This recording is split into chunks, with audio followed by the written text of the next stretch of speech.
నమస్కారం, welcome to Suman TV. నేను గీతాంజలి. ప్రస్తుతం మనతో పాటు పూజ్యశ్రీ స్వామిని సుమిత్రానంద సరస్వతి మాతాజీ ఉన్నారండి.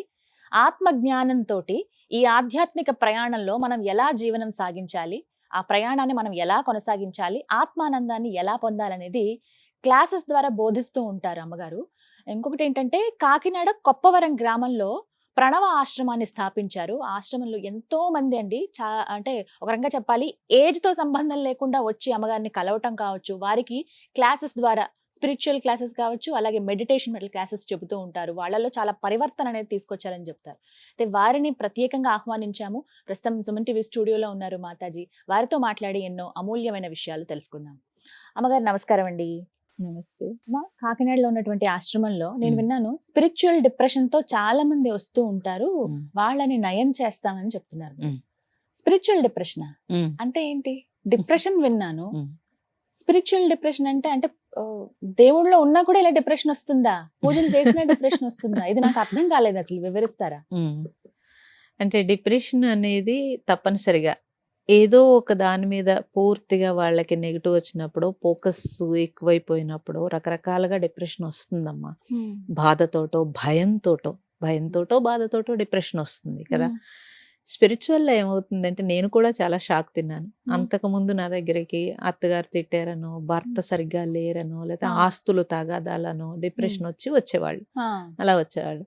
ఫస్ట్ టైం ఒక 10 years back 8 years back start అయింది నా దగ్గరికి స్పిరిచువల్ డిప్రెషన్ వాళ్ళు రావడము. 2 రకాలుగా చూశాను. విపరీతంగా మంత్రం చేసేసి, లేకపోతే టీవీల్లో వాటిల్లో కొండల్ని లెగుస్తుందని చెప్పి ఏవో రకరకాల ప్రయోగాలు చేసి అది యూట్యూబ్లోనే మంత్రాలు తీసేసుకుంటారు. నాకు ఎంత ఆశ్చర్యం వేస్తుందంటే, మాకు తెలియదు ఇవన్నీ. యూట్యూబ్ లో మంత్రాలు ఇవ్వడం ఏంటో నాకు తెలియదు. నన్ను కూడా అడుగుతారు చాలా మంది. గురుముఖంగా మాత్రమే తీసుకోవాలండి.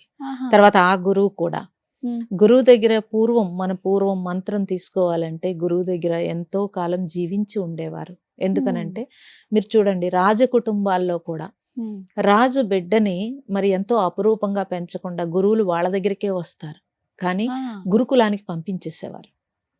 అంటే అన్ని రకాల జీవన విధానాలు నేర్చుకోవాలి, పిల్లలందరితో పాటు ఉండాలి.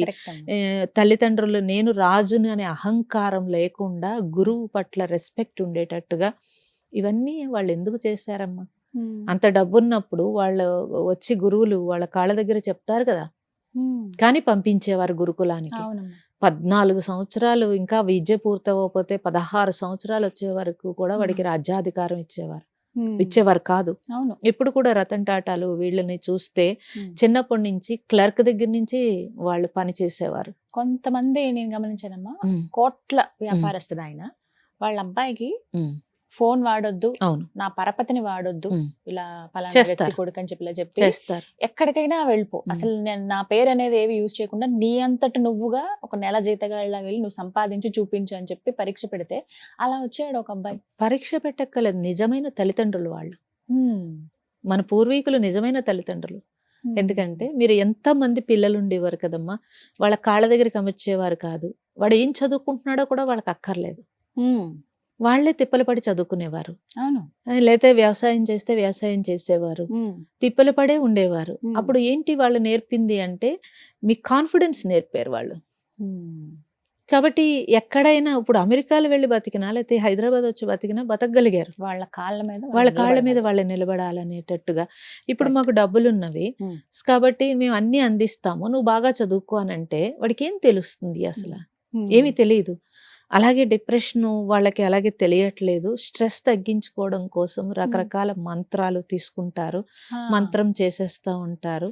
అష్టాక్షరి మంత్రాలు, లేకపోతే పంచాక్షరి మంత్రాలు, హైయెస్ట్ మంత్రాలు అవి.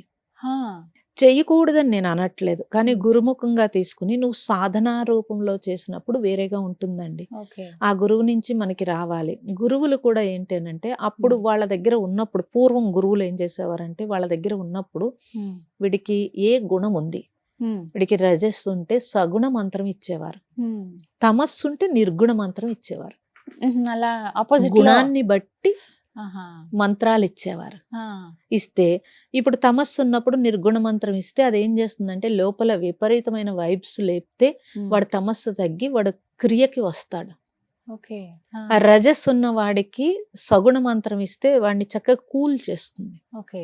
ఆపోజిట్ లో బ్యాలెన్స్ ఇవ్వాల్సి ఉంటుంది. బ్యాలెన్స్ చేస్తుంది. ఓకే, ఓకే, అర్థమైంది. అలా ఇచ్చేవారు వాళ్ళు. ఇచ్చేవారు వాళ్ళు, ప్రతి ఒక్కళ్ళని కాపలా కాసుకునేవారు. సో మంత్రం అనేది అసలు మన పూర్వీకులు ఎంతో రీసెర్చ్ చేసి, అప్పుడు వైద్యం లేదమ్మా, ఆంతర వికాసం అంత తపస్సు చేసి ఏ ఆర్గాన్ ఎలా కదపొచ్చో నేర్చుకున్నారు వాళ్ళు. ఆ ఆర్గాన్ కదపడానికి మంత్రాలు సృష్టించబడ్డాయి మనకి. ఆ తర్వాత సంగీతం బేస్ మీద వైద్యం అయింది, ఆ తర్వాత ప్లాంట్ బేస్డ్ వైద్యం అయింది, ఇప్పుడు సైన్స్ వైద్యం అయింది. అప్పుడు బాగున్నారా, ఇప్పుడు బాగున్నారా? అప్పుడే మరి మొహమాటం తెలుసు లేకుండా అందరికి, చెప్పొచ్చు. మోమాటం లేదు కదా. కదా, వేల వేల సంవత్సరాలు రీసెర్చ్ చేశారు అగస్త్య మహాముని, భృగు మహర్షి, అందరూ కూడా. పర్వతాలు ఇప్పటికీ కూడా, పర్వతాల్లో వాళ్ళ శక్తి ఇప్పటికీ ఉంది. గ్రహాల నుంచి ఏమేమి మనం కిందకి దింపొచ్చు, ఏది తీసుకోవచ్చు, ఈ హెయిరే వాళ్ళకి యాంటీనా. అందుకే సికలు చూడండి, ఒకళ్ళు ఇలా పెట్టుకుంటే, ఒకళ్ళు నిలువుగా పెట్టుకుంటే, ఒకళ్ళు వెనక్కి పెడితే, ఒకళ్ళు హెయిర్ వదిలితే, ఇవన్నీ కూడా అప్పుడు రీసెర్చ్ చేసినవి. ఇవన్నీ కూడా ఇన్ని రకాల రీసెర్చ్లు. మన భారతదేశ సంపద అంటేనే ఇది. ఇంతటి సంపద, మన భారతదేశ సంపద అంటే ఆరోగ్యము, ఆనందము, మానసిక ప్రశాంతత, తద్వారా మానసిక ప్రశాంతత. ఇప్పుడు ఎప్పుడైతే మనం అదంతా పక్కన పెట్టేసాం, నాకు ఎంత ఆశ్చర్యం వేసిందంటే, ఆ మంత్రాలు చేసి ఒక హైయెస్ట్కి వస్తే బ్రెయిన్ ఒకలాంటి స్థితికి వచ్చేస్తుంది, కంట్రోల్ లేని పరిస్థితికి వచ్చేస్తుంది. అంటే ఇష్టం వచ్చినట్టుగా మంత్ర జపం చేసేయడం, వాళ్ళు వెళ్ళిపోతారు, పూర్తిగా డిప్రెషన్ లోకి వెళ్ళిపోతారు. వెళ్ళిపోయి ఎంతమంది వచ్చారమ్మా? అలా లెక్క పెట్టలేదు, పోలంది 25 సంవత్సరాలు. ఆశ్చర్యం అనిపించింది, చాలా ఆశ్చర్యం వేస్తుంది. అంటే ఎందుకనంటే చాలా ప్రశాంతంగా ఉండాల్సిన వాళ్ళు, అంటే ఏదైనా దేనికైనా చేసామనంటే ఒక భయం. ఇప్పుడు భయం మాకు ముందుగా తెలిసిపోతుంది, లేకపోతే ఇలా అయిపోతుంది, అలా అయిపోతుంది, ఒక భయం, ఎవరు చావో మాకు ముందుగా తెలిసింది అని భయం వేసేసి డిప్రెషన్ లోకి వచ్చేస్తారు. ఒకటి అలాగా. రెండవది మెడిటేషన్ లో డిప్రెషన్. మెడిటేషన్ లో ఏమిటంటే, మెడిటేషన్ మంచిది, అందరికీ తెలియాలి, మంచిది, నేను కాదనట్లేదు. మళ్ళీ రకరకాలుగా ఏమైందంటే, మాకు అందులో కూర్చుని ఒక ఊహ, హాస్టల్ మాస్టర్స్ వచ్చారు, లేకపోతే ఇలా తీసుకువెళ్ళారు, ఎక్కడికో తీసుకెళ్లారు, అక్కడ వదిలేశారు, లేదా భయం వేస్తుంది, కళ్ళు మూసుకోవాలంటే మాస్టర్ వస్తారేమో అని భయం వేస్తుంది, ఇలాంటి డిప్రెషన్. ఇవి చూస్తే చాలా బాధ అనిపిస్తుంది. స్పిరిచువల్ ని ఏమనుకుంటున్నారు అసలు, భగవంతుణ్ణి పూర్తిగా మార్చేసే పరిస్థితి అనేక రకాలుగా ఈ రోజు సోషల్ మీడియాలో చాలా మంచిది. కానీ అదే సోషల్ మీడియాలో ఎవరు పడితే వాళ్ళు ఏది పడితే అది మాట్లాడుతుంటే, వాడికి అనుభవం లేకుండా మాట్లాడినప్పుడు అది ప్రజల్లోకి ఒక రాంగ్ వెళ్తే ఆ పాపం మనమే తీసుకుంటామండి. అది తెలియట్లేదు.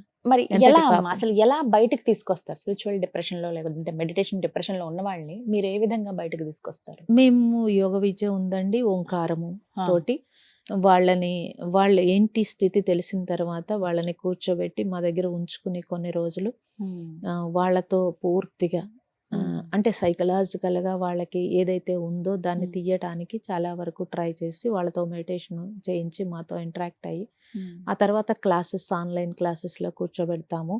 అయితే ఇప్పుడు నేను ఎక్కువగా బయట తిరగడం వల్ల పెద్దగా డిప్రెషన్ కేసులు తీసుకోవట్లేదు. ఒకప్పుడు అయితే మాత్రం పూర్తిగా ఇవే ఉండే. ఎన్ని రోజులు పడుతుందమ్మా ఒక వ్యక్తి? వాళ్ళ స్థితిని బట్టండి. ఒక్కొక్కళ్ళు 2 నెలలు 3 నెలలు పడుతుంది, ఒక్కొక్కళ్ళు నెల పడుతుంది, ఒక్కొక్కళ్ళు 2 రోజులు 3 రోజులు. ఒకళ్ళు ఇలా నన్ను కలవడమే కాసేపు అన్ని అయ్యేటప్పటికి ఒక పాజిటివ్ వైబ్ తోటి ఇమీడియట్లీ పక్కకు వచ్చేస్తారు, బాగానే వచ్చేస్తారు. వచ్చి మళ్ళీ తిరిగి ఇలా చేసిన వాళ్ళు మీరు గమనించారమ్మా? మళ్ళీ తిరిగి అంటే మేము జాగ్రత్త తీసుకుంటామండి తప్పనిసరిగా. ఎందుకనంటే ఫ్యామిలీలో ఏం చేస్తారు అంటే టాబ్లెట్స్ వాడేస్తారు, నిద్రకి ఇచ్చేస్తారు చాలా వరకును. హైయెస్ట్ డోసులు వాడేసిన వాళ్ళు ఉంటారు. అలా వాడిన వాళ్ళని మాత్రం జాగ్రత్త తీసుకుంటాను. ఎందుకంటే ఫ్యామిలీలో ఎవరొకరు ట్రిగర్ చేస్తారు మళ్ళీ కావాలని.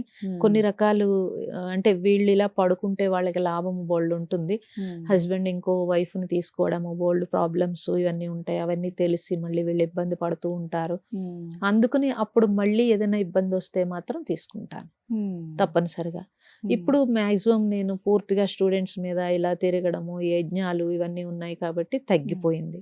ఇప్పుడు కొత్త కేసులు ఏమి నేను తీసుకోవట్లేదు. ఉన్న పాతవి ఏవైతే ఉన్నావో ఎప్పుడు నా ఫోన్ ఆన్లోనే ఉంటుంది. నేనేం చెప్తానంటే ఆశ్రమం వచ్చేయచ్చు, లేదంటే కనుక మీరు ఫోన్ చేసి మాట్లాడచ్చు. ఏదైనా ఇబ్బంది వచ్చింది, మైండ్ చిన్నగా డిస్టర్బ్ అయినా దాన్ని పెంచకండి, ఎట్టి పరిస్థితిలో పెంచకండి. ఇమీడియట్లీ మీరు చేస్తారు, నేను మాట్లాడతాను, మళ్ళీ సెట్ అయిపోతారు. అలా ఉన్న వాళ్ళే ఈ రోజు బోల్డ్ వర్క్ చేస్తున్నారు. నాకు ఎక్కువగా టైం పట్టేది ఎలాంటి వాళ్ళకమ్మా బయటకు తీసుకురావడానికి? వాళ్ళకున్న డిప్రెషన్ లో బయటకు ఎక్కువ టైం పట్టేది ఎలాంటి వాళ్ళకి పడుతుంది? వాళ్ళకి ఎక్కువ స్వార్థం ఉంటే టైం పడుతుంది. అవునా? స్వార్థం లేని మనిషి ఉండరు ఉండరు, కానీ అంటే మీకు ఫ్రాంక్ గా చెప్తున్నాను, స్వార్థం ఎక్కువగా ఉంటే టైం పడుతుందమ్మా. అంతే అంతే. మనం ఎంత చెప్పినా వాళ్ళకి అది వర్కౌట్ అవ్వదు.